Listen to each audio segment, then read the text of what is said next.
Okay, welcome back to MTG Militia Madness. What I got here for you is my cons week, which we got Karakyk Guardian as mine, which means Temur.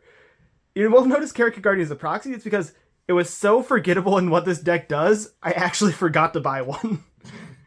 And so, the reason why I chose this, though, over the other Temur commander, which is... Bearman? Yeah, it's a 2/2 that makes a 4/4. Mm-hmm. That's it. Yep. So I chose this because this actually could do something. It's a 6/5 flying vigilance trample and hexproof as long as it hasn't dealt damage. So if I get into like an actual game where I'm going to have to be punching in, it'll at least hurt them a little bit. So it does something. Then this week I'm playing Walls. So what I'm going to start with is just what the Walls combo is. So we got Axebane Guardian, Galvanic Alchemist, and Freed from the Real. If you suit up any of these on Axebane Guardian, Soul Bonded either, and have enough walls, you tap, untap, tap, untap until you have infinite of all color mana. Mm-hmm. So we have a couple other cards that synergize with that package of doing that. So we got Give Them Haste. All of these are walls as well. We got Battle Rampart, Tug Tug Rumblefort, Crashing Drawbridge. So if you want the Axebane Guardian to come in on the turn that you're going off, you can. Mm-hmm. Then next we got Tutors. We got Shield Wall Sentinel, can search for any defender. We got Drifted Phantasms, which can search for any of the 3 mana cards we just shown. Mm-hmm. And we got Muddle, which can search for one of the hasters. Mm-hmm. Muddle can also search for a couple other small things like Winding Way if I need to draw cards, etc. It's or be a protection good spell. utility. Yeah. Protect you against removal spells. Yeah. Then next what I got is my mana sinks for what I will do with infinite mana, which are the WinCon most one, Valakut Invoker, shoot them in the face for 3 infinite times. Yep. Third Pass Savant, draws 2 cards for 7 mana. Mm-hmm.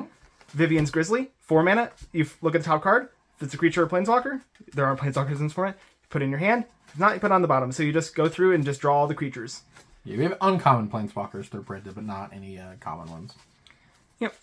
And then we got Secret Door. So you infinitely venture through the dungeon. For this, it'll be the Lost Mine of Phandelver.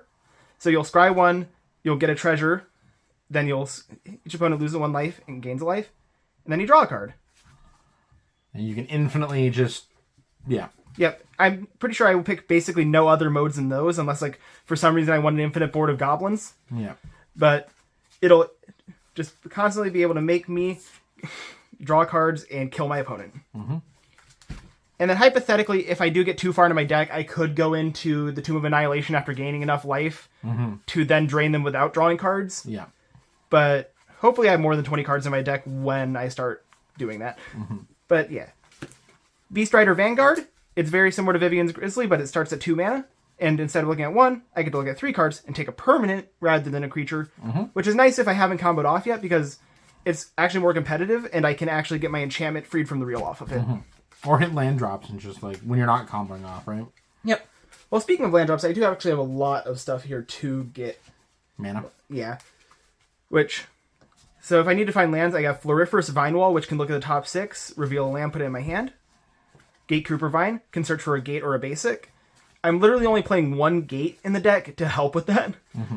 And then the rest it'll just pick up a basic, but it's a wall and it adds to the count, which you'll hear a lot during this. Mm-hmm. Then we got Sagu Wildling, which will help make sure I get my basics when I needed. And it can also just be a nice like guy that will gain me life. And then Generous Int, which I can cycle to make sure I hit my land drops. Because I have a lot of stuff that needs mana, and if I'm not actively comboing, I will need mana to make sure I can cycle through my deck. Yep. Then we got my backup mana walls. These are not able to combo off with. The closest one to it is Overgrown Battlement, which I did not put a Prophetic Prism in here, but if you do build this deck, you can probably try to find a slot for Prophetic Prism, because it means that your combo can work with Overgrown Battlement then, because you make a bunch of green mana, use the Prism, turn it into blue, then untap it. Mm-hmm. Does Prophetic Prism tap to do that? Sorry, the other Prism. Oh, okay. The one that says 2 to 1 mana. Yes. Which is on the screen now. Thank you, Hunter. Maybe. Yeah, you guys can extrapolate. Instead of tapping and converting one... 2 mana make a guy, yeah. 2 mana make a mana, yeah.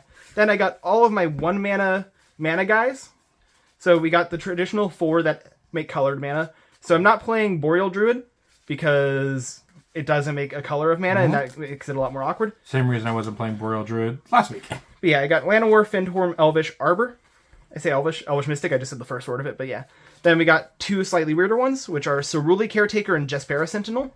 They can tap any of the like little like walls and stuff I'm playing that don't have a tap ability to make a color of mana. In addition, Ceruli Caretaker is a defender. Then we got Tinderwall. Wall. Yeah. It does have defender. It doesn't say it on the card. It does have defender. Because it's old. Yeah. But yeah, we got Tinderwall, which can make red mana. And then that's basically it. Like, it'll sack and make red mana when I need it. It predates the defender ability. Yep. And then it just also adds to the wall count. And then Quirion Ranger, which can do a small impression of a combo, meaning that I can activate my big defender manas twice a turn rather than once. Helps you set up, too. Just on, like... Exactly.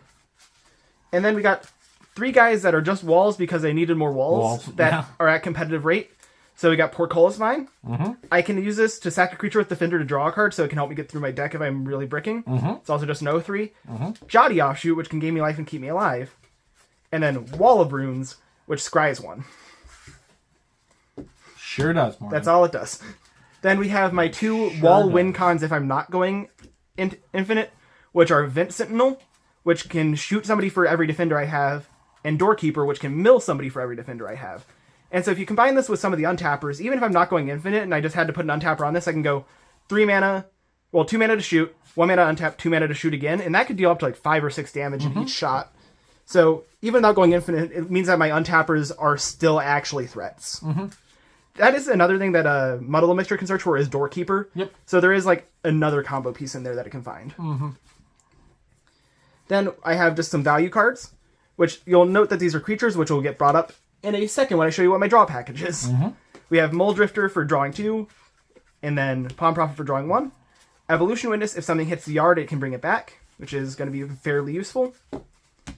And then a draw package, Lead the Stampede, Winding Way, Lorien Revealed, Malevolent Rumble, You Meet in a Tavern. Yeah.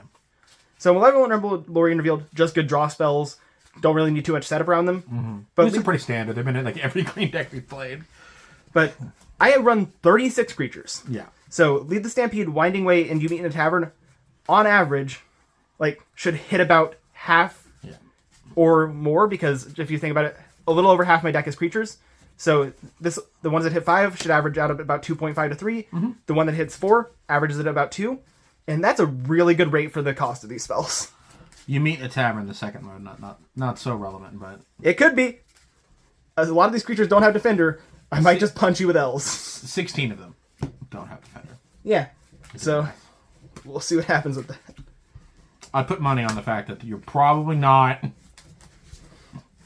And then I have 6 non-basic lands in the deck. So we got a bit of a smattering. So we have non-basic forests to search up with my tree boy. And then I could search the other one with Lorien Revealed. Lorien's actually mainly here for its normal ability, but I also put in an island just in case I need to cycle it. Sure. And then I put Gruul Turf and Simic Growth Chamber because I'm on relatively low lands, but a high amount of searching. So if I do have like times when I don't need to play a land or something like that, or sorry, don't have the lands I need to play, I can bounce them and get an extra land drop on the next turn. Yeah, it smooths your mana out. Yeah. And then once again, obvious focus on green.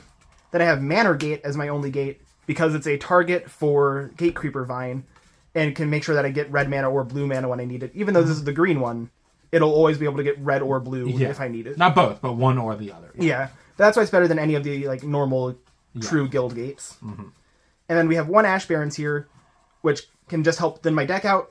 That's the other reason why I'm playing like so many land searchers is I need to thin my deck so those things can hit creatures more often. Yeah. The more lands I thin out, the more likely I am to hit a creature off of each of those effects. Well, also, when you get a haste or anything, like every draw has a potential chance to just end the game.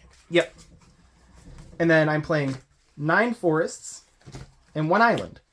You could also play like a bountiful landscape, but I also don't play a mountain in this, so I'd have to like play a mountain to make that fully like as amazing. But I don't see any problem to it if you just want to throw it in instead of a forest. Yeah, you got like 2 forests and play, or like I don't know. There's a lot of versatility. I don't even think you want to throw in a mountain then, because like you only run so many red cards, and Sure. you also run an okay amount of cards that can generate you a red mana. Yeah. But I will say, like, if you are like searching with like the Gate Creeper Vines and stuff like that, do prioritize like making sure you have your colors. Which is also another reason why I might have been supposed to put a mountain in, because I do have stuff that searches for basics. Mm-hmm. But we'll burn that bridge when we cross it. And I know that's the wrong phrase, and that's intentional. Then we got some blasts. Standard. Some blasts. Yep. Monarch package. Get that out of there. Got triple Monarch. 7 cards, just pretty standard. Yeah, and the Monarch package is actually really good in this because I have so many big butt guys. Yeah. So as long as like I'm not just dead, this should just be easy to bring in and just be like, okay, well, I'm going to just sit on board with 7 defenders and draw my deck. Yeah. What are you going to do? Yeah. Then I got Graveyard, Tormod's Relic, with a little bit of help from Heritage Reclamation. Sure. And then I got Masked Vandal, which is part of my enchantment package because I can effectively search for it off of the Lead the Stampede and such. Then Deglamour, and then the Heritage Reclamation is that. I put a little more emphasis on the anti-artifact enchantment package because I did not want my creatures to get stuck under, like, Lignifies and all those kinds of effects. Reprobations and things like that, yeah. Because I have a couple ways... I have a way to get stuff back from the yard. The other card you might want to put in the sideboard for, like, Resilience is... I can't remember the name of it, but the gain 6 life, get a creature back from your yard. Because... Pulse of Marasa. Yeah, Pulse of Marasa. I just forgot about it when I was building, and I thought about it when I got here. So, like, probably replace, like, any one of, like, the enchantment package or, like, one of these two, like, Lignify Utter Insignificance. Or even Weather the Storm if you really want to go for it, because we're pretty good in aggro anyway. Yeah, there's also, like, Hull Breach you could play to blow up an artifact or an enchant. Like, the 3-color decks just have so much stuff. You could play an Annul, you could play Negate, you could play Dispel, you could play... Like, it's just... There are a lot of stuff that you could play in the sideboard. Yeah, and if I rebuilt the sideboard now, I probably would also throw in, like, maybe, like, a Tameo Safekeeping or, like, a Snakeskin Veil just to help even more.